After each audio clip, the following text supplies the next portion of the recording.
बच्चों, इस वीडियो में हम पढ़ेंगे चैप्टर हेल्थ एंड हाइजीन, जिसमें हमारे मेन ऑब्जेक्टिव्स हैं न्यूट्रिएंट्स, वाटर, रफेक, balance diet, exercise, rest, preparing food for a healthy life, disease and vaccine. उससे पहले कुछ वार्म अप एक्सरसाइज करते हैं। यहाँ पर बच्चों कुछ फूड आइटम्स दिए गए हैं, आपको उन्हें पहचान कर उनका नाम लिखना है, जैसे कि नूडल्स, पाव भाजी, बर्गर और फ्रेंच फ्राइज। न्यूट्रिएंट्स क्या होते हैं बच्चों? The food that we eat has special substance. जो खाना हम खाते हैं उसमें कुछ बहुत ही इंपॉर्टेंट सब्सटेंस होते हैं जिन्हें कि न्यूट्रिएंट बोलते हैं। तो अलग अलग खाने में अलग अलग न्यूट्रिएंट्स होते हैं and our body need all type of nutrients in order to stay healthy. स्वस्थ रहने के लिए हमारी बॉडी को सभी न्यूट्रिएंट्स की जरूरत होती है।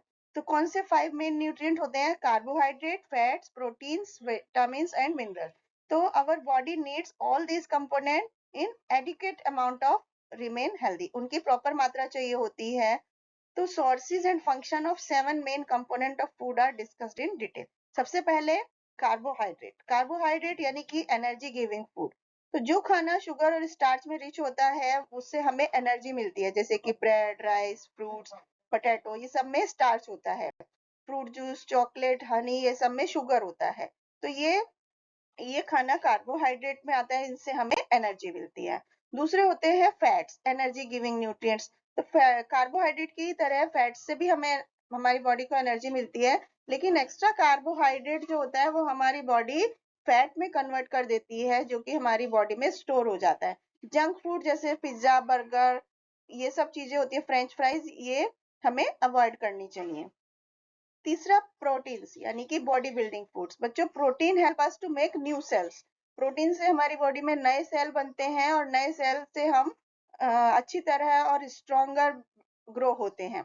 तो हमारी बॉडी को प्रोटीन की जरूरत होती है हमारी बॉडी ग्रोथ के लिए और रिपेयरिंग ऑफ ओल्ड सेल।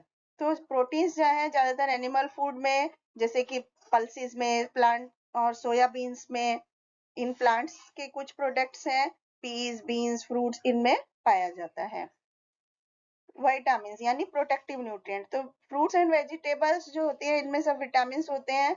इनको हमें डिजीज से फाइट करने में हेल्प करते हैं विटामिन, तो इसलिए ये हमें डेली खाना चाहिए। मिनरल्स और या फिर प्रोटेक्टिव न्यूट्रिएंट। तो विटामिन की तरह मिनरल्स भी हमारी बॉडी की नॉर्मल फंक्शनिंग के लिए जरूरी होते हैं। Minerals do not provide energy and are not destroyed during food preparation. Mineral जो होते हैं वो हमें एनर्जी नहीं देते और ना ही वो खाना पकाते समय खत्म होते। तो मेनली मिनरल्स जो हैं हमारी बॉडी का वाटर बैलेंस मेंटेन रखते हैं and they also help the body to grow. हमारी दांत, टीथ और बोन्स को स्ट्रॉन्ग रखते हैं। तो कुछ मिनरल्स हैं आयोडीन, कैल्शियम, आयरन, ये सब इंपॉर्टेंट मिनरल है। अब हम पढ़ेंगे वाटर के बारे में। बच्चों, water is not a nutrient. Water एक न्यूट्रिएंट नहीं है इसकी, लेकिन फिर भी हमारी बॉडी में बहुत ही इंपॉर्टेंट जगह है। इससे हमारी बॉडी सेल्स को काम करने में, खाना डाइजेस्ट करने में, न्यूट्रिएंट्स लेने में, खाने से अलग अलग सेल्स से हमारे शरीर को बहुत ज्यादा जरूरत होती है। तो इससे हमारी बॉडी का टेम्परेचर भी मेंटेन रहता है और हमारी बॉडी से वेस्ट प्रोडक्ट बाहर निकलने में भी मदद होती है। तो हमें 7 से 8 ग्लास पानी डेली पीना चाहिए। रफेक रफेक यानी कि the fibre forms an important part of our diet. हमारी बॉडी रफेक को फाइबर ये भी बोलते हैं, फाइबर भी बोलते हैं। तो इससे हमारी बॉडी का जो वेस्ट है वो इजीली आउट हो जाता है and the muscle of intestine in good working order अगर हम रफेक अच्छी तरह खाते हैं। तो ये हमारे होल सेरेल्स में, सैलेड में, कॉर्न में, व्हीट में पाया जाता है। बैलेंस डाइट यानी कि वो फूड जिसमें ऑल द न्यूट्रिएंट्स जैसे कि carbohydrate, protein, fat, mineral and vitamin proper मात्रा में होते हैं, उसे हम बैलेंस डाइट कहते हैं। तो ये मील जैसे जिसमें कि रोटी, leafy vegetables, cereals, pulses, milk product, fruit, ये सब चीजें होती हैं, उसे बैलेंस डाइट कहते हैं। एंड फ्रूट और ग्रीन लीफी वेजिटेबल्स जो होती हैं उनमें वाटर और रफेक भी होता है, जो कि हमारे डाइजेशन और एक्सक्रीशन में मदद करता है। अब ये बच्चों बैलेंस डाइट के लिए टेबल है, जो कि for we shall work out a diet table for a child of your age. तो आपकी उम्र के बच्चों के लिए ये एक डाइट टेबल है जिससे आपको ये अंदाजा लगेगा कि आपको हर रोज क्या और कितना खाना चाहिए, जैसे सेरेल्स, पल्सेस, ग्रीन लीफी वेजिटेबल, इन सब चीजों की मात्रा लिखी है कि एक दिन में कितना खाना चाहिए। तो अगर आप इसको डाइट में फॉलो करेंगे तो you will feel refresh and energetic. And अब हम पढ़ेंगे एक्सरसाइज। तो exercise keeps our muscles strong and firm. Regular exercise से हम कैसे कर सकते हैं? वॉकिंग, रनिंग, साइकिलिंग, स्विमिंग, इससे हमारी योगा से, जिम्नास्टिक, एरोबिक्स, ये सब फिटनेस एक्सरसाइज हैं। Rest, rest is as important as exercise. Correct method of rest and relaxation is necessary for fitness of our body. तो इसलिए हमें कम से कम 8 घंटा डेली सोना चाहिए और we need rest to avoid overstraining of our muscles. Preparing food for a healthy diet. बच्चों, food जैसे कि फ्रूट्स और वेजिटेबल हैं, ये जनरली रॉ खाए जाते हैं, तो इनको खाने से पहले साफ पानी से धोना चाहिए अच्छी तरह। Most food undergo considerable change during cooking. ज्यादातर खाने क्या होते हैं जब हम उन्हें कुक करते हैं तो वो चेंज हो जाते हैं। तो कुकिंग के 3 तरीके होते हैं, बॉइलिंग, फ्राइंग और रोस्टिंग। तो उससे बेकिंग, इनमें क्या होता है, हार्मफुल ऑर्गेनिज्म जो होते हैं वो डिस्ट्रॉय हो जाते हैं और खाना सॉफ्ट और अच्छा बन जाता है। कुकिंग का मेन डिसएडवांटेज ये है कि इसमें मिनरल सॉल्ट का लॉस हो जाता है और विटामिन का, इसलिए हमें थोड़ी क्वांटिटी पानी की लेकर उसमें बॉईल करना चाहिए। डिजीज, तो बच्चों एक पर्सन जब हेल्दी होता है, जब वो खुश होता है, एनर्जेटिक होता है और किसी डिस्कम्फर्ट या डिसेबिलिटी से वो नहीं सफर कर रहा होता है। तो डिजीज जो होती है मेनली 2 टाइप्स की होती है, कम्युनिकेबल डिजीज और non communicable disease. Communicable disease के बारे में अगर हम पढ़ें तो वो डिजीज जो कि एक पर्सन से दूसरे पर्सन को डायरेक्टली स्प्रेड हो जाती हैं, फैल जाती हैं, उन मतलब through droplet of water, food, air, एक कट और वाउंड से या इंसेक्ट बाइट से, तो उनको हम कम्युनिकेबल डिजीज बोलते हैं। मीजल्स, कॉमन कोल्ड, कफ, टाइफाइड, ट्यूबरकुलोसिस, कोलरा, ये सब इसके एग्जाम्पल्स हैं।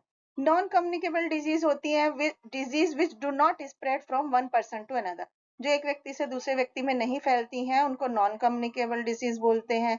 जैसे किसी को बर्थ से ही कोई डिजीज डिसऑर्डर प्रेजेंट होता है बॉडी में, हार्ट डिजीज के जैसे, या कुछ डिसीज ऐसी होती हैं जो कुछ खाने के किसी कंपोनेंट की कमी की वजह से होती हैं, जैसे आयरन की कमी की वजह से अनेमिया हो जाता है, विटामिन सी की कमी की वजह से गम्स में से ब्लीडिंग आने लगता है। कुछ डिजीज जैसे कि अस्थमा है, एलर्जी है, ये सब पोल्यूशन, एयर पोल्यूशन या पोलन ग्रेन की वजह से होती है। तो इस तरह से बच्चों बहुत सारी यहाँ पर डिजीज के नाम लिखे हैं और किस तरह से वो स्प्रेड होती हैं उसका एक चार्ट दिया गया है। तो disease due to lack of certain component in diet can be easily cured by including particular food. यदि किसी चीज की कमी की वजह से कोई पर्टिकुलर डिजीज है तो उसको उस फूड से वो कंपोनेंट देके उस कंपोनेंट में रिच फूड देख के उसको दूर किया जा सकता है। अब यहाँ पर किस किस विटामिन की कमी से कौन कौन सी बीमारी होती है और उसको क्या खाना खा के अवॉइड कर सकते हैं, खत्म कर सकते हैं, उसको यहाँ पर चार्ट बना हुआ है। जैसे कि विटामिन ए की कमी से नाइट ब्लाइंडनेस हो जाती है और ये सभी येलो फ्रूट वेजिटेबल में पाया जाता है। Vitamin A carrot, mango, papaya, इस तरह से ये पाया जाता है। तो आप बाकी की भी यहाँ पर विटामिन की कमी से कौन सी डेफिशिएंसी होती है और वो किस चीज में पाया जाता है यहाँ पर इस चार्ट में देख सकते हैं। Vaccine, vaccine are substance that make the body resistant toward disease. Vaccine वो चीज है जिससे कि हमारी जो शरीर है वो बीमारियों से लड़ने के लिए अपोजिशन करता है, फाइट करता है। तो वैक्सीन को इंजेक्शन के थ्रू एक बॉडी या ऑरली खिलाकर भी एक व्यक्ति को दे सकते हैं। वैक्सीनेशन हमारे यहाँ पर polio, TB, measles, chicken pox, whooping cough, इन सब के लिए वैक्सीनेशन अवेलेबल है। तो बच्चों ज्यादातर वैक्सीनेशन जब बच्चे बहुत छोटे होते हैं तभी दे दिया जाता है। बाकी यहाँ पर इसका चार्ट दिया गया है, वैक्सीनेशन चार्ट, जिसमें कि किस एज में कौन सा वैक्सीनेशन लगता है और वो किस बीमारी से प्रोटेक्ट करता है उसके बारे में यहाँ पर इंफॉर्मेशन दी गई है। Thank you.